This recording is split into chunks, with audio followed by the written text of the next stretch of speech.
Good morning. Well, like I promised you, I was going to show you a model of what these neurovascular bundles are all about. Remember, the term neuro, nerve, vascular, artery, vein, lymphatic vessel, bundle, they're bundled together.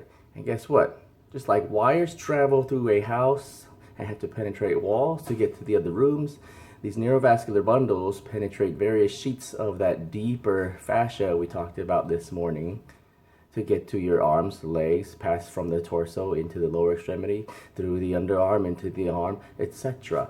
And it's very simple. Look at this here. It is a sponge. I've already wet it, and I let it dry in the sun. And look, you can see that dry sponge is squeezing that nerve, squeezing that artery, squeezing that vein.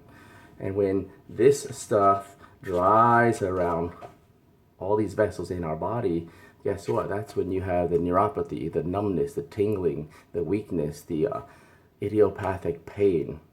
So watch, dry sponge.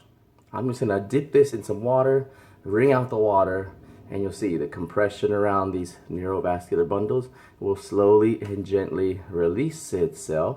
And guess what that does? Well, when people use the fascinator, they say, I feel my feet, I feel the blood flow, I feel the tingling. I can feel like my foot is having more contact with the ground. So watch, I'll just dip this in some water, right here, a little water. Now you might be wondering, well, how do I get that water in my body? Well, you already have the water in your body. The trick is that water getting to where it needs to go. And if you have dry fascia, due to things like sedentary lifestyle, sitting all day, over exercising without stretching, without moving enough, well then you develop the tension around those neurovascular bundles, which can cause what they call compartment syndrome.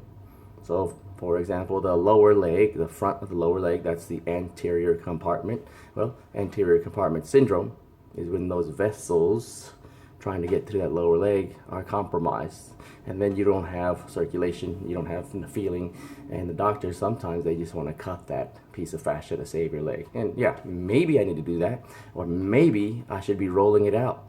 So take a look. I've wet the sponge. Now look. Woo, look how easily that comes out. You see that? So again, hydrated fascia takes pressure off arteries, veins, nerves, and lymphatic vessels. Dry fascia squeezes those things. And actually it can squeeze it with up to 2,000 pounds of pressure per square inch. That is the equivalent of being 4,613 feet underwater. Now, do you want to be crushed by your own fascia, or should you roll it out and feel the freedom that thousands of others are feeling? Well, thanks a lot. If you want more information, visit my website, www.thefascinator.com. See you later.